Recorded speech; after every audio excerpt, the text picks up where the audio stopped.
Madame, monsieur, bonjour, bienvenue sur le plateau de TV5. C'est un véritable phénomène du monde de l'édition.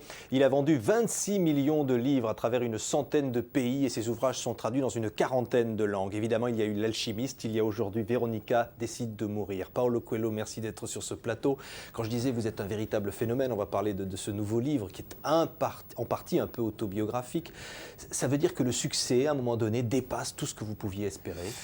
Alors, ça, c'est une question difficile parce que, comme tous les écrivains, j'aimerais bien avoir des lecteurs. Non? Et je crois que c'est un rêve de tous les écrivains, un jour être capable d'être lu, pas seulement dans sa langue maternelle, mais quand même dans les autres langues. Mais bien sûr que j'étais un peu étonné pour l'accueil partout. Ça veut dire que ce que vous écrivez peut toucher les gens au-delà des frontières, partout. Il y a une espèce d'universalité. Et je me demande pourquoi. Alors la seule raison que je trouve, c'est que nous avons parfois, on partage beaucoup de choses dans le sens que nous avons les mêmes quêtes personnelles. Nous avons ce besoin d'être différents. Nous avons un langage symbolique qui est au-delà des mots, c'est-à-dire je suis dans un pays que je n'ai pas un seul mot et je peux quand même, à travers mes yeux, me communiquer, me faire comprendre. Alors je crois qu'un livre, c'est plutôt une expérience comme ça. En mes livres, moi, j'essaye de mettre ce langage symbolique, de raconter des histoires directes, simples, mais avec des espaces vides, pour laisser que les lecteurs participent. Alors, ces lecteurs, justement, et L'Alchimiste est votre plus gros succès. Est-ce qu'on a pu dire que pour certains, il avait changé la vie des lecteurs? Je ne dirais pas. Je dirais que peut-être un livre vous donne la sensation que vous n'êtes pas seul. Et à partir de ce moment-là, c'est à vous de changer votre vie. Un livre, c'est un compagnon. D'une certaine façon, ce livre lui dit, alors, vous n'êtes pas seul. Alors, il faut faire quelque chose. Mais je ne crois qu'un livre peut changer la vie. Je crois que la sensation que nous ne sommes pas seuls, ça peut changer notre vie. Ça s'est passé beaucoup avec moi. Quand j'ai pensé, je suis totalement seul, personne ne s'intéresse pour les choses que j'ai faites. Alors, à ce moment-là, j'ai lu un auteur, je suis allé voir un film, et j'ai senti que je n'étais pas seul. Alors, Véronica décide de mourir, c'est le nouveau livre publié chez Anne Carrière, votre éditeur en France. Il a déjà été publié dans d'autres pays, c'était déjà un très très gros triomphe. C'est l'histoire d'une jeune femme slovène qui va tenter de se suicider et qui, un petit peu sur le thème un peu central de votre œuvre, va trouver ou rechercher sa légende personnelle et va parvenir à s'en sortir à travers une sorte de philosophie de l'existence, c'est ça? C'est l'importance de la mort par rapport à la vie, c'est-à-dire la conscience de la mort, pour commencer. C'est un livre parce qu'on pense que seulement l'autre va mourir, pas nous. Alors, à partir du moment que nous sommes conscients de la mort, ça change tout parce que nous avons la conscience du miracle de chaque journée. Et c'est un livre sur l'importance de la liberté. Parce que nous avons la liberté, mais nous n'utilisons pas la liberté. La liberté a devenu quelque chose comme un tableau sur un mur, que là, nous savons que nous sommes libres, mais on a peur d'utiliser notre liberté. Pourquoi? Pourquoi on réagit de telle façon? On n'essaie pas d'accepter nos différences et les choses que nous sommes. Et espèce de démonstration qu'il y a des choses extraordinaires en chacun de nous et qu'on peut les trouver, mais qu'il faut faire cet effort. Il faut payer les prix, oui. Il faut oser un peu. Il faut être au-delà les soi-disant manuels du bon comportement. Non? Mais par contre, c'est un peu difficile parce que c'est la sensation de la solitude qui nous empêche de faire ça.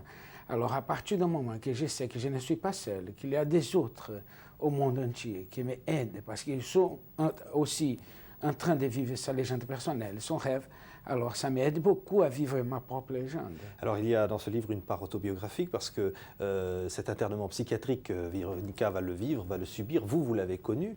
Vous avez été interné à 3 reprises. Vous avez subi des électrochocs. Dans quelles circonstances ça s'est produit? J'étais un adolescent et ma famille s'inquiétait beaucoup sur mon avenir. Ils disaient, ah, mais cet adolescent, il est fou, il ne veut pas étudier, il a des problèmes de faire des amis, il est trop timide. Alors, ils m'ont ramené à l'hôpital et les médecins ont dit peut-être il a un problème mental. Et à partir de ce moment-là, ça a commencé mes internements jusqu'à un moment que j'ai échappé. Je dis jamais. Vous avez subi des électrochocs. C'est quand même un traitement extrêmement violent. C'est terrible. C'est un traitement qui peut paraître violent, oui. Je ne suis pas un spécialiste, Mais je dirais qu'à ce moment-là, c'était, je dirais, plutôt dangereux parce qu'ils ne savaient pas exactement où mettre les électrodes. Par contre, je crois que l'hôpital m'a donné au moins la possibilité de me battre pour des choses que je croyais que c'était important à moi. C'est-à-dire, c'était une initiation dans la bataille de la vie, dans la vraie bataille de la vie. On dit que ce livre a permis qu'une loi soit promulguée dans certains pays pour éviter l'internement psychiatrique abusif. Au Brésil.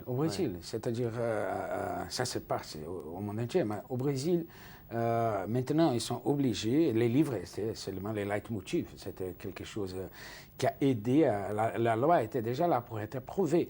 Mais après la sortie de Véronica, quand ils ont découvert que les grands best-sellers brésiliens, il a été interné 3 fois, alors la loi était passée parce que j'ai écrit une lettre, et maintenant il faut écouter la famille, l'hôpital, mais aussi une 3e partie pour un verdict final. Ouais, cette philosophie que vous avez de la vie et que vous faites partager à vos lecteurs, elle vient aussi de notre enfermement. Vous avez connu la prison, ce qu'on n'imagine pas en vous voyant aujourd'hui avec le succès que vous avez pu en passer par là. Ah, mais ça c'est une expérience de haine, de pure haine. Mais par contre, par exemple, l'enterrement, c'était une expérience d'amour. C'est-à-dire, mes parents, ils étaient concernés par rapport à moi. Et bien sûr, c'était un amour trompé, un amour peut-être exagéré, mais par contre, la prison, ça était quelque chose d'effrayant. Vous avez été en prison pour subversion? Ils croyaient que, parce que j'écrivais des paroles, des chansons à ce moment-là, ils croyaient que c'était des paroles subversives. Vous voyez? Et c'était pas... Bon, c'était, bien sûr, parce que j'étais jeune, comme tous les jeunes, je voudrais changer beaucoup de choses. Alors, nous avons les militaires au gouvernement. Alors, la prison, c'était une expérience que j'espère jamais écrire sur ça, parce que ça n'ajoute rien à la vie d'une personne. Par contre, l'hôpital psychiatrique, quand j'ai vécu cette expérience, je ne dirais pas que c'était la meilleure expérience pour un adolescent, mais c'était quand même quelque chose que je pouvais transformer dans une chose positive dans ma vie. Vous avez le sentiment qu'on peut changer la vie ou changer les choses en changeant les gens dans les têtes d'abord, plutôt que simplement de faire de la politique. J'imagine qu'au Brésil, où vous êtes le plus connu des Brésiliens aujourd'hui, avec Ronaldo, le footballeur, c'est votre seul rival.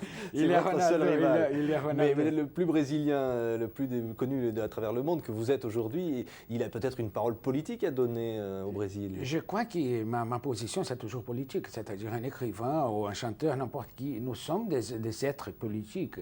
Alors j'essaie de faire ma politique à ma façon. J'ai mon institut qui prend soin des enfants au Brésil, mais je ne veux jamais être un politicien dans le sens formel et classique du mot. Vous n'auriez pas envie de changer certaines choses là, comme ça? Oui, mais je crois que je suis en train de changer, mais pas forcément dans les contextes politiques conventionnels, mais bien sûr que chaque livre, c'est une attitude politique, et que chaque mot que je dis, c'est une prise de position. Alors, par exemple, vous êtes allé à Davos, Forum économique mondial, avec tous les puissants de ce monde, vous y avez été invité à plusieurs reprises. Qu'est-ce que vous leur dites là-bas, à tous ces hommes d'affaires, à tous ces puissants, tous ces chefs d'État? Ce sont plutôt des discussions, des forums. Et ça, je crois que c'est beaucoup intéressant parce que j'apprends beaucoup, je peux partager mes idées, je ne peux pas éviter les discussions. C'est-à-dire c'est plus facile d'être dans la rue, faire une manifestation et dire je suis totalement contre ça. Mais par contre, être là, discuter, parler des choses que je crois, comme par exemple les dangers de la globalisation de la culture, l'importance d'accepter les différences, les dangers d'essayer de globaliser Dieu, etc. Pour moi, ça m'apporte beaucoup de choses. Et je crois que c'est bien de discuter ça dans un endroit comme Davos. Il y a pourtant Internet. Vous avez un site Internet qui est un site extraordinairement visité. Ça, c'est un effet positif de la mondialisation. Oh, bien sûr. Non, je ne suis pas contre la mondialisation dans ce cas-là. Mais bon, par exemple, l'Internet nous fait revenir à des tribus, dans le sens que maintenant, je peux parler avec mes lecteurs et je peux avoir un contact beaucoup plus direct. Pas maintenant, parce que maintenant, je suis un tour... Je crois que vous avez dû employer une secrétaire à titre permanent pour répondre, parce que c'est quand même pas facile. C'est beaucoup d'emails, mais quand je suis au Brésil, 2h du matin, je prends la boîte postale et je regarde tous les emails. Et ce sont des moments magiques pour moi, parce que je suis toute seule dans mon bureau. Et c'est un moment de ce contact. Parce qu'un écrivain, c'est plutôt un être solitaire. Non? Alors, je suis là, totalement seul. Je n'ai pas cette relation directe comme un chanteur, comme un comédien. Et bien, avec les emails, j'ai la sensation que je partage avec beaucoup de gens mon cœur, mon âme. Et pourtant, vous n'êtes pas totalement seul. Vous allez avoir la Légion d'honneur, attribuée par le président Jacques Chirac, qui va vous être remise par Robert Laffont. Et dans le site de l'ambassade du Brésil de Paris, c'est la consécration totale, quand même. Ça, c'est vraiment un honneur. C'est quelque chose que je suis très, très, très fier.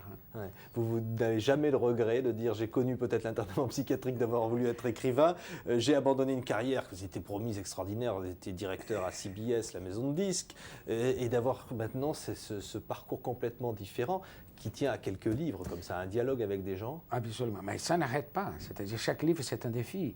C'est-à-dire c'est un parcours qui n'a pas de but. Non, je suis en train de parcourir ça. Ouais. Ce sont toujours des défis, des challenges, etc. Je suis content. Je suis content parce que je ne suis pas arrêté par les succès, ni pour les défaites que j'étais obligé à m'affronter au passé. Véronica décide de mourir, votre nouveau livre. S'il y avait une seule leçon, c'est qu'elle doit donner envie de vivre cette leçon, et puis que Véronica ne doit plus décider de mourir, que quiconque n'aurait plus envie de vivre doit changer d'avis. Oui. Hein? Alors Véronica, dans ce cas-là, on ne va pas raconter l'histoire. Non. Mais quand même, elle a pris conscience de sa mort, parce qu'elle essaie de mettre fin à ses jours, et à ce moment-là, elle se rend compte qu'elle a seulement 7 jours à vivre. Qu'est-ce qu'on fait quand nous avons seulement 7 jours à vivre? Ça, c'est le thème central du livre. Merci infiniment, Paulo Coelho, d'avoir été notre invité sur TV5. Et dans TV5 Questions, Véronica décide de mourir est publié comme toujours chez Anne Carrière, et ça promet d'être une nouvelle fois un très très grand succès. Merci d'être venu sur ce plateau. Merci beaucoup, mon ami. Merci à vous de nous avoir suivis, et très bonne journée à tous.